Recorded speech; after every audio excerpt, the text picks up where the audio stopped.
சென்னையில் பெய்த கனமழையால் கோயம்பேட்டில் சுமார் 10 டன் காய்கறிகள் விற்பனையாகாமல் அழுகி வீணாகின.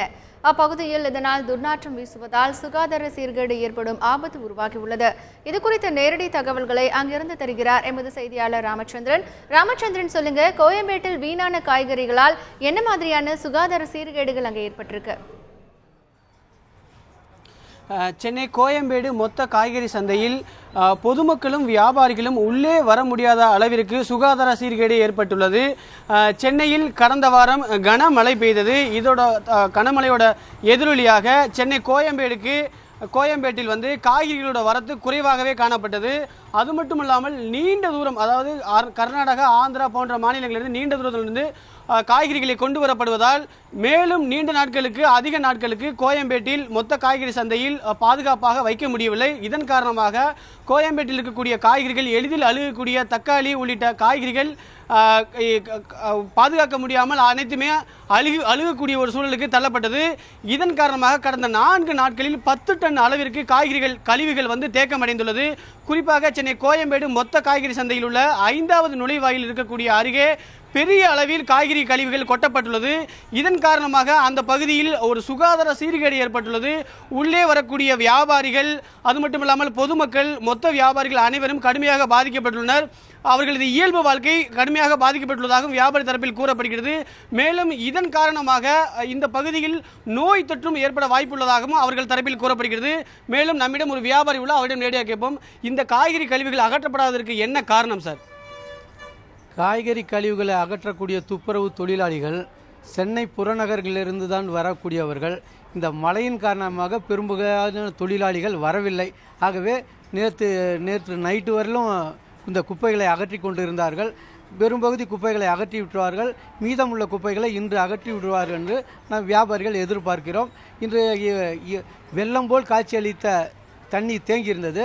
அதை சிஎம்டி அதிகாரிகளும் எம்எம்சி அதிகாரிகளும் மோட்டார் வைத்து அந்த தண்ணிகளை இறைத்து அப்புறப்படுத்தியுள்ளார்கள். இப்பொழுது சகஜ நிலைமைக்கு வந்துவிட்டது. இப்பொழுது தண்ணி தேங்கியிருந்த தண்ணீரெல்லாம் வடிந்து விட்டது. இந்த குப்பைகள் கழிவுகளும் விரைவாக இன்றைக்கு அகற்றி விடுவோம் என்று அதிகாரிகள் கூறியுள்ளார்கள். ஆகவே இன்றைக்கு திரும்பவும் சுத்தமாக ஆகிவிடும் என்று நாங்கள் எதிர்பார்க்கிறோம். இல்லை, இப்போ கடந்த வாரம் காய்கறிகளோட வரத்து குறைவாக இருந்தது. தக்காளி இங்கேயே 80 ரூபாய் முதல் 100 ரூபாய், 110 ரூபாய்க்கு விற்பனையானது. அதே போல் வெங்காயத்தோட விலை 60 ரூபாய்க்கு விற்பனையானது. இப்போ இந்த காய்கறியோட விலை எப்படி இருக்குது, வரத்து எப்படி இருக்குது, மற்ற காய்கறியோட விலை நிலவரம் எப்படி இருக்குது? இன்றைக்கி இங்கே தக்காளி நேற்று 35 லாரி தான் வந்துச்சு. அதால் 90 ரூபா விலை போச்சுங்க. இன்றைக்கி 40 லாரி வந்திருக்குது. 70 ரூபா விலை இன்றைக்கி போயிருக்குதுங்க.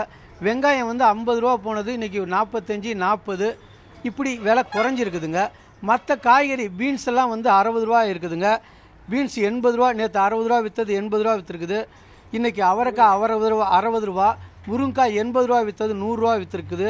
காலிஃப்ளவர் நேற்று 30 ரூபா விற்றதெல்லாம் இன்றைக்கி 50 ரூபா விற்குது. இப்படி காய்கறிகள் விலை ரொம்ப கம்மியாக வந்திருக்கிறதால விலைகள் ஏற்றமாக இருக்குது. சரக்கு நாளைக்கு விலை அதிகமாக வந்துச்சுன்னா சரக்குங்க விலை குறையும். சரக்கு கம்மியாக வந்துச்சுன்னா விலை கூடுங்க. இதுதான். இப்போ இந்த விலை வரத்தோட எண்ணிக்கை அதிகரிக்க வாய்ப்பு இருக்கா? இப்போ நேற்று இன்று மழையோட அளவு குறைவாக இருக்குது சென்னை மற்றும் புறநகர் பகுதியில். மற்ற மாநிலங்களில் எப்படி இருக்குது? வரத்து அதிகரிக்குமா? காய்கறியோட விலை குறைவதற்கு வாய்ப்பு இருக்கா? காய்கறி பயிர் மெப்பமான பயிருங்க.